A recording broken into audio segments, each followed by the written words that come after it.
কলম্বোর সিঙ্গালি sports club ground থেকে আমি সাইদুজ্জামান যুক্ত হচ্ছি কালের কণ্ঠ ডিজিটাল প্ল্যাটফর্মে। এই মুহূর্তে দ্বিতীয় দিনের মধ্যাহ্নবিরতি চলছে। দ্বিতীয় দিনের মধ্যাহ্নবিরতির সময় এখন শ্রীলঙ্কা ব্যাট করছে। তাদের সংগ্রহ 83, কোনো উইকেট, বিনা উইকেটে।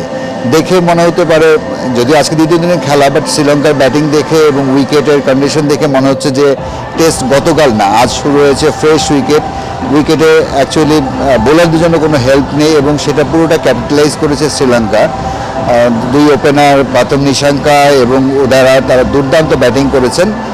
আপনার 21 ওভারে 83 রান দেখে মনে হতে পারে তারা বোধহয় খুব মারকাটারি ব্যাটিং করেছেন, ঝুঁকি নিয়েছেন। বিষয়টি মোটেও তা নয়, যেহেতু সিঙ্গেলসের উইকেটে কোনো বোলারদের জন্য কোনো হেল্প নেই, ব্যাটিং সহায়ক উইকেট, তারা ব্যাটসম্যানশিপ দেখিয়েছেন।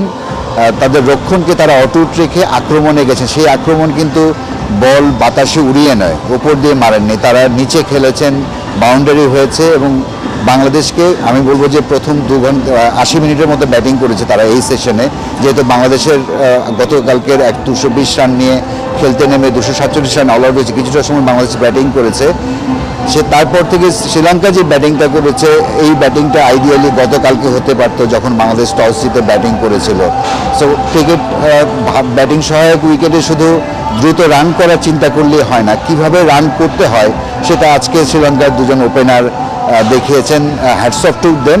বাট আমি নিশ্চিত যে শ্রীলঙ্কা দলের প্রথম ইনিংসের এই ব্যাটিং দেখে বাংলাদেশের ক্রিকেটার যারা আছেন, যারা গতকাল ব্যাটিং করেছেন, তারা নিশ্চয়ই আক্ষেপে পড়ছেন। বিকজ গতকালকে উইকেট এরকমই ছিল, সেই উইকেটে তারা অতিরিক্ত ফোর্স করতে গিয়ে উইকেট দিয়ে এসছেন। প্রত্যেকটা প্রায় সব ব্যাটসম্যানই ভালো শুরু পেয়েছিলেন, খুব কনফিডেন্ট দেখাচ্ছিল, কিন্তু লুজ শট খেলে তারা উইকেট দিয়ে এসছেন।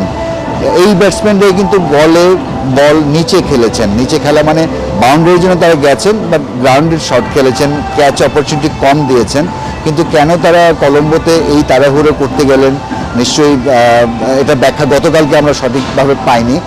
সাদমান ইসলাম এসে বলেছিলেন যে আমরা কিছু লুজ শট খেলেছি, বাট শ্রীলঙ্কার দুই ওপেনার আজকে যাদেরকে মনে করা হচ্ছে ভবিষ্যতের মহাতারকা, তারা আজকে এই 21 ওভারে যে ব্যাটিংটা করেছেন, উইকেট কন্ডিশন এবং অপোনেন্টের বোলিং স্ট্রেংথের সঙ্গে ম্যাচ করে নিজেরা যে ব্যাটিংটা করেছেন, আমি বলবো যে আক্রমণাত্মক টেস্ট ক্রিকেটের এটা একটা দারুণ প্রদর্শনী, যেখানে ঝুঁকিহীন ক্রিকেট। পুরো 21 ওভারে বাংলাদেশ একটি জোরালো আবেদন করেছিল আউটের, সেটা তাইজুল ইসলামের বোলিংয়ে, কিন্তু সেটি রিভিউতে আম্পায়ার খারিজ করে দেয়।